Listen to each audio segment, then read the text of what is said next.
Dakota Lane adjusted the rearview mirror, her fingers trembling slightly as she caught her own reflection. At 32, she was no longer the bright-eyed newlywed she once was. Her light brown hair was tied back neatly, makeup soft and simple, just enough to cover the exhaustion beneath her green eyes. Life had become a cycle of school drop-offs, managing dinner and video calls, with William, her husband of 13 years, and a long-haul trucker who was rarely home. In the back seat, her 7-year-old daughter Emily whined Mom, "How much longer?" And her 12-year-old son Lucas responded, before she could, his eyes never leaving his phone. "We're almost there," Dakota replied with a smile she barely felt.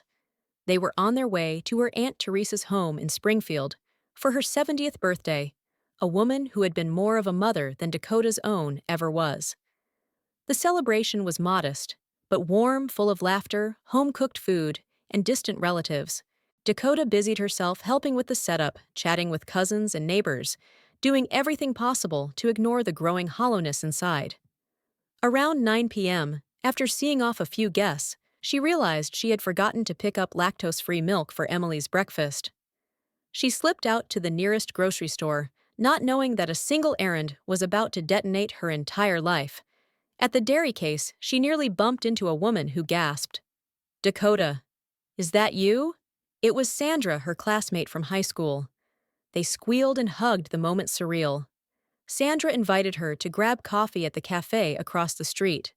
Over cappuccinos and laughter, they caught up on life. Sandra had moved to Springfield 2 years ago, worked at a logistics firm, and had been in a serious relationship with her boyfriend Billy for 6 years. A good man, she said. Thoughtful.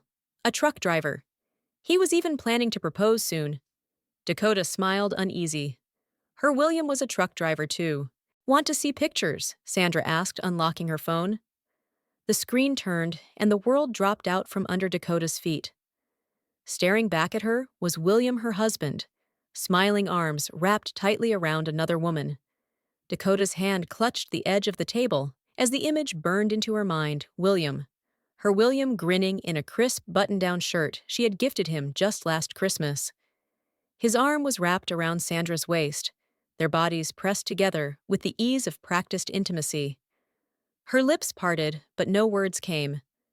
Sandra, unaware of the hurricane building inside Dakota, kept talking, flipping through photos of weekend getaways, New Year's Eve parties, and cozy dinners at home. "This one's from our camping trip last summer," she said cheerfully. "Billy loves the outdoors. He's such a great stepdad to my son Nick. Even taught him how to ride a bike." Dakota's stomach churned. Nick was 15, barely a year older than her own son Lucas.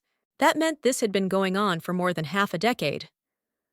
"Do you have kids?" Sandra asked, sipping her latte. "2," Dakota forced herself to say. "Lucas is 12. Emily is 7. "Oh, wow." Sandra smiled. "Maybe they'd get along with Nick." Dakota nearly laughed, or screamed. Instead, she excused herself to the bathroom, locked the stall, and finally allowed the truth to crush her. The man she had built a life with, the father of her children, was living a parallel life, and he was doing it flawlessly. She returned to the table, face pale, heart thunderous. "Sorry, I get dizzy when I'm tired," she muttered. Sandra nodded sympathetically, none the wiser. Later that night, Dakota drove home, in a silent panic, replaying every business trip, every unexplained delay, every tired smile from William. The lies weren't clumsy. They were polished, rehearsed. For 7 years, he had fooled her, and perhaps himself, into thinking he could keep both worlds intact. Now Dakota knew, and that knowledge burned. If you've ever felt betrayed or blindsided by someone you trusted, type yes in the comments and subscribe to the channel for more stories that peel back the masks people wear. Dakota didn't confront him that night. No, not yet. She kissed her children goodnight, stared at the empty spot in their bed, and sat in the dark planning her next move. One thing was clear. This betrayal wasn't just personal, it was war. And Dakota Lane wasn't going to lose without a fight. Dakota barely slept that night. She sat curled up in the kitchen, the soft tick of the clock, keeping time with her pounding heart. The images from Sandra's phone haunted her William's face, lit up in ways it hadn't in years. He had always been a quiet man, never the oversharing type, but now his silence felt criminal. By morning, Dakota had slipped into what felt like a second skin, cold controlled and focused.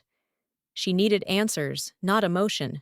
She started by checking his social media, which had long gone stale, but buried in his friend list was a name that sparked recognition: Igor Petrov, one of William's fellow truckers. Posing as the sweet, unsuspecting wife, she messaged him, "Hi Igor, this is Dakota, Williams' wife. I'm planning a surprise for him. Do you happen to know which company he's mostly driving for these days?" A reply came hours later. "Hey Dakota, sure. He's been working with a Springfield-based logistics company, Freight. Pretty steady gigs there. Been 5 years now." 5 years. Just like Sandra said. But Sandra also said she had been with William Billy for 6. Dakota's blood turned to ice. Had he met her even before joining that company? Or had it started on the job and spiraled into a full-blown relationship? Either way, the timeline matched too closely. She searched Freight online and found the company's website. On the Meet the Team page, staring back at her, was Sandra Mitchell, smiling in a polished headshot. Client Relations Manager? Of course. That was how they met. That's where it began. Dakota's jaw clenched as another piece of the puzzle locked into place. Her hands trembled, but she kept clicking every corner of the site, every employee listed. She even found a partner driver roster. There it was, Mason W.A. 5-year partnership. William. Dakota's face flushed with rage. Her husband had inserted himself into this woman's life so seamlessly, he had even become embedded in her workplace. The betrayal wasn't sloppy, it was deliberate, calculated, layered. Dakota leaned back in her chair, her breath shallow. This wasn't an affair. It was another life. If you followed Dakota's story from the beginning, this is where the real reckoning starts. How far would you go to expose the truth? Keep watching. It only gets darker from here. Dakota's fingers tapped the steering wheel as she sat parked across the street from Freight. From the outside, the office looked unremarkable, just another beige building with a clean logo and automatic glass doors. But inside it held the answers she desperately needed. Sandra worked here. William had been working with the company for 5 years. It was time to close the gap between theory and proof. She waited until lunchtime, watching employees trickle out. Then, like clockwork, Sandra emerged, dressed in a smart blue blouse, chatting on her phone as she walked toward the cafe down the street. With her gone, Dakota slipped into the building. "Hi there," she said with a friendly smile to the receptionist. "I'm here to ask about freight services. Is someone available?" "Sure, but our client manager's out for lunch." "You're welcome to wait. I'll do that, thanks." Dakota wandered toward the bulletin board near the reception area where driver partnerships were proudly displayed. Her breath caught as she spotted it, Mason W.A., 5-year partner. It was no longer speculation. William was entrenched here. He was lying to her. Half an hour passed before Sandra returned. Dakota stood feigning surprise. "Sandra. What a small world, Dakota. Wow, what are you doing here? Had a meeting nearby, thought I'd stop in. You said you worked here, right?" "Yes, come on in. I'll show you my office." Inside the small space, Sandra chatted enthusiastically about her job, while Dakota sipped coffee and waited for her moment. "So, how long have you and Billy been together?" she asked casually. "Almost 7 years," Sandra beamed. "He's been such a rock for me. Nick loves him." "Must be nice," Dakota replied flatly. "And he works with your company. Yep, regular driver. Very reliable." Dakota's lips twitched. "You know his full name, right? Of course. William Mason." Why, Sandra's smile faded as Dakota locked eyes with her. "Because that's my husband, and we've been married for 13 years. The color drained from Sandra's face. No, he said he was divorced." "He lied," Dakota said coldly. "To both of us." Sandra covered her mouth. "Oh my God, you were the other woman, and you didn't even know." Their eyes met in stunned silence. Dakota stood. "We need to talk, just not here. Tomorrow, somewhere quiet." Sandra nodded, shaken. This wasn't just betrayal anymore. It was war with 2 women now on the same side. The next morning, Dakota drove to the address Sandra had nervously scribbled on a napkin. Her knuckles tightened on the steering wheel as she pulled into the upscale Springfield apartment complex. This was it, the second home William had carefully built, one lie at a time. She walked through the pristine lobby, up the elevator, and stood in front of apartment 4D. Behind this door, her husband lived another life. A man and a woman together, for nearly 7 years, playing house with a teenage boy who believed William was the father figure he'd always wanted. Dakota snapped a photo of the door and walked back out, her legs trembling beneath her. She needed time to breathe, to think, to not scream. Back home, she maintained the illusion. She laughed with her children, texted William sweet nothings, and even reminded him to grab milk on the way home. But inside, the storm swelled. Each lie he told over the phone about long hauls and truck stops became another crack in the dam of her restraint.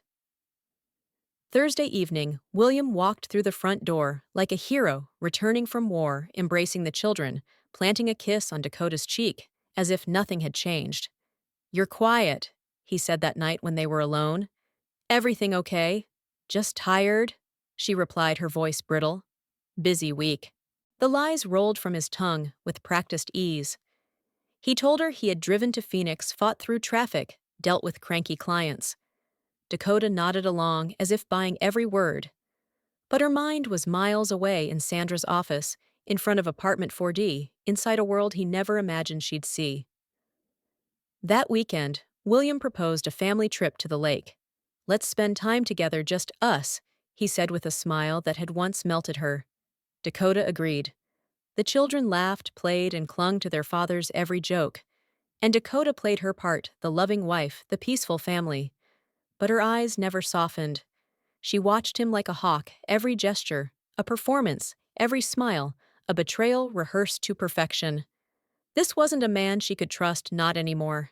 Not without answers. Not without consequences. If you've ever smiled through heartbreak to protect your children, you know Dakota's strength. The perfect family weekend was a lie, but the reckoning was coming. And Dakota was ready. ChatGPT Gen Noi, Monday, came cloaked in cold gray skies, fitting for the storm Dakota was about to unleash. William had left early for a supposed client meeting out of town, but Dakota knew exactly where he was. Her call to Sandra confirmed it. He was in Springfield, sipping coffee in her kitchen, pretending to be a devoted fiancé. The betrayal burned hotter with each passing minute. This wasn't just deception, it was a life split in two, maintained by sheer audacity and practiced lies. Dakota's voice was calm when she said, "Let's meet tomorrow, all three of us. It's time." Tuesday, she dressed in black. Not for mourning, but for battle. She drove 2 hours in silence, her thoughts sharp and controlled. When Sandra opened the door to apartment 4D, her hands were shaking. "He's in the kitchen," she whispered. "He thinks we're talking about the wedding." Dakota stepped inside slowly. The air was heavy, thick with truth, waiting to be spoken. "Sweetheart, I made coffee." William's voice rang out. He entered the living room, holding 2 mugs, and stopped cold at the sight of his wife. "Dakota, what are you doing here? Why don't you tell us?" she said, folding her arms. "We're all ears." Sandra said nothing. She simply sat, eyes wide and brimming with silent fury. William's face drained of color. I can explain." "Please do," Dakota said coldly, "because this is your audience, your wife, your mistress, your mirror." The lies tumbled from him like a collapsing house of cards. He had been confused. He didn't mean to hurt anyone. He loved them both. But the moment he said it, "I love both of you," was the moment Dakota knew he didn't understand love at all. Love wasn't deceit stretched over 7 years. Love wasn't stolen weekends and duplicate promises. Love didn't come with 2 sets of keys and 2 birthday calendars. Sandra wept. Dakota stood still, ice in her bones. William pleaded, offered explanations, begged for forgiveness from both women. But forgiveness was not on the menu. "You chose this," Dakota said. "Now we choose what's next. If you've ever stood face to face with betrayal and refused to blink, type, 'I won't be fooled' in the comments." Because Dakota didn't flinch. The reckoning had come, and this was only the beginning. In the weeks following the confrontation, Dakota's world transformed into a quiet battlefield. William had moved to the guest room, and though the children were told it was due to snoring, Ryan and Lily were too sharp not to sense the truth. Still, Dakota held her composure. Each day was a performance breakfast school runs, and after dinner conversations, all wrapped in layers of painful normalcy.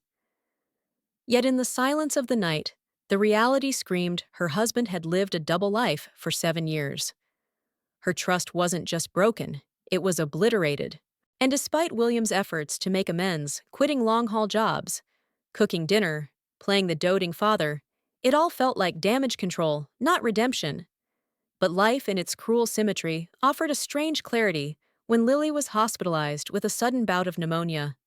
Dakota watched William stay by their daughter's side every night, reading to her, feeding her whispering prayers, when he thought no one could hear. It wasn't just guilt, it was love. And in that sterile hospital room, Dakota saw something she hadn't expected: the father of her children, stripped of excuses, terrified and raw. It didn't erase the betrayal, but it cracked open the possibility of healing. Later, therapy sessions peeled back more layers. Not everything was forgiven, but some things began to make sense. Dakota wasn't sure if love could survive such a blow, but she knew she had to try for her kids, for herself, and maybe someday for William. When Sandra wrote to say she had moved on and found peace, Dakota felt the final knot in her chest begin to loosen. 3 years passed.